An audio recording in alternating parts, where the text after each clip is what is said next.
안녕하십니까. 문인권 목사입니다. 사람이 세상에 혼자 산다면 규율이나 법칙이 굳이 필요 없을 것입니다. 그러나 사람은 혼자가 아니고 더불어 살아가는 존재이기 때문에 끊임없이 대화하고 또 조정하면서 함께 살아가기 위한 길들을 모색해야 합니다. 그래서 법이 필요하고 또 그 기준에 따라서 질서를 잡고 옳고 그름을 판단합니다. 옳고 그름을 정확하게 따져보는 장소, 바로 법정입니다. 재판을 통해 시시비비를 가려야 하는데, 그래서 이 법의 적용에 있어서 차별이 있어서는 안 됩니다. 그런데 지금도 그렇지만 출애굽기 배경에서도 사법정신을 파괴하려는 시도들이 있었던 것으로 보입니다. 1절부터 3절까지의 말씀을 보겠습니다. 너는 거짓된 풍설을 퍼뜨리지 말라. 또 다수를 따라 악을 행하지 말라. 가난한 자의 송사라고 해서 편벽되이 두둔하지 말라. 자, 거짓된 풍설 금지입니다. 풍설, 거짓 소문입니다. 자기 이익을 위해 여론을 조작하지 말아야 합니다. 통계 조작하지 말아야 합니다. 그리고 위증, 특히 여기서 위증은 악인에게 도움이 되는 그 위증이 금지됩니다. 악인이 무서워서 그리고 위증으로 인해 내가 이득을 볼 것 같다고 해서 위증하면 안 됩니다. 또한 대중에 섞여 함께 악을 행하지 말아야 됩니다. 다른 사람들이 다 한다고 무비판적으로 따라하지 말아야 됩니다. 참 어렵습니다. 특히 직장인 청년들 이 초과 찍을 때에 마음이 많이 힘드시죠? 다들 그렇게 하는데 왜 나만 마음이 힘들어야 되는지 고민이 됩니다. 다수를 따라 부당한 증언을 하지 말아라. 쉽게 말해서 다수의 편에 서서 한 사람을 따돌리는 것 하지 말라는 겁니다. 왕따 시키지 말라는 겁니다. 억울한 일 만드는 일 없어야 됩니다. 그리고 아무리 가난한 자라고 해도 잘못한 것은 잘못한 것으로 판결해야 되지 각 사람의 형편과 처지에 따라 판결이 휘어지면 안 됩니다. 물론 분량으로 보자면 가난하기에 봐주는 식의 재판은 사실 많지 않고 대부분은 권력자나 부자들에게 관대한 사례가 훨씬 많습니다. 아니 대부분입니다. 어느 쪽이든 같은 잣대를 대야 됩니다. 이 사항들은 재판 시에만 해당하는 것이 아니라 평소 우리 일상에서 생각하고 또 지켜나가야 할 그런 기준들입니다. 기독교인들 뿐만 아니라 그렇지 않은 사람들도 함께 지켜나가야 합니다. 그런데 기독교인이라면 더 큰 책임을 지고 실천해야 합니다. 말씀 실천의 동기가 바로 하나님의 말씀이기 때문입니다. 신앙인의 특징은 다름 아닌 말씀의 사람이기 때문입니다. 자, 그런데 4절과 5절은 분위기가 살짝 다릅니다. 공정한 재판 다음으로 자비의 법이 소개됩니다. 어떤 자비입니까? 4절 말씀, 내가 만일 내 원수의 길 잃은 소나 나귀를 보거든 반드시 그 사람에게로 돌릴지며 5절에 내가 만일 너를 미워하는 자의 나귀가 짐을 싣고 엎드러짐을 보거든 그것을 버려두지 말고 그것을 도와 그 짐을 부릴지니라.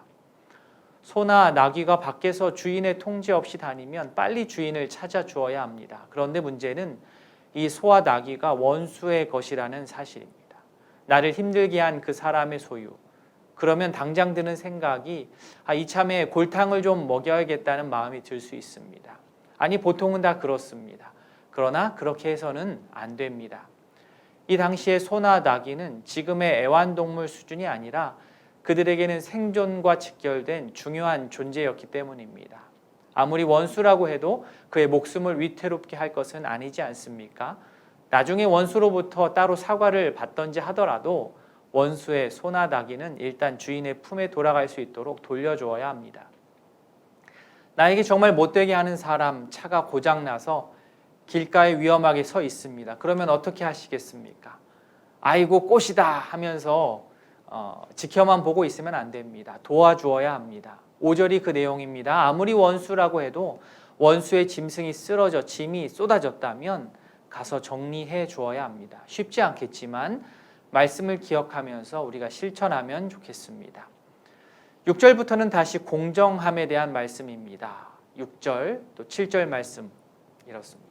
무죄한 자와 의로운 자를 죽이지 말라라고 했는데 여기서 죽인다라고 하는 것은 무고한 사람을 죄인으로 만들어서 억울한 상황으로 몰아서 사회적으로 매장한다는 그런 뜻입니다. 왜 이런 일이 일어날까요? 이어지는 8절에 힌트가 있습니다. 너는 뇌물을 받지 말라. 뇌물은 밝은 자의 눈을 어둡게 하고 의로운 자의 말을 굽게 하느니라. 7절에 나오는 악인은 다름 아닌 진실을 덮는 사람을 가리킵니다.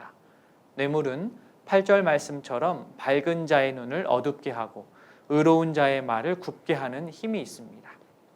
실제로 뇌물과 불법적인 로비를 통해 진실이 왜곡되고 재판이 굽게 되는 일이 벌어집니다. 뇌물과 로비를 통해 자기에게 유리한 대로 재판을 이끌어 무죄한 판결을 받으면 더 얽매일 것이 없을까요? 아닙니다. 하나님께서는 결코 그 판결을 인정하지 않으십니다. 하나님께서 정죄하시고 하나님의 방식으로 심판하셨고 또 앞으로 심판하실 것입니다. 이런 주제로 마음이 어려울 때 방법이 하나 있는데 그것은 상대와 나의 처지를 바꾸어 보는 것입니다. 내가 만약 반대 입장이라면 어떨까? 대부분의 뇌물을 쓰고 로비를 벌이는 권력자들은 절대 자신은 반대 상황에 처하지 않을 것이라는 확신이 있기 때문에 대범하게 일을 꾸밉니다. 그러나 하나님의 자녀들은 그래서는 안 됩니다. 역지사지가 필요합니다. 마지막 9절 말씀에 너는 이방 나그네를 압제하지 말라.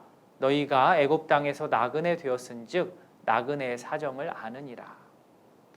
애굽에서 마찬가지로 나그네 신세였던 이스라엘 백성이기에 지금의 이방 나그네의 형편과 처지를 너무 잘 알고 있습니다. 물론 더 나쁜 사람들은 잘 알기 때문에 더 쥐어짜기도 하지만 그래서는 안 되고 아는 만큼 오히려 더 공감하고 불쌍히 여겨 돕고 감싸 주어야 합니다. 은혜를 많이 받아 누리면 은혜가 많이 필요한 사람들에게 너그러울 수 있게 됩니다. 하나님의 은혜가 우리 모두에게 가득하기를 진심으로 바랍니다. 한 주간 평안하십시오. 감사합니다.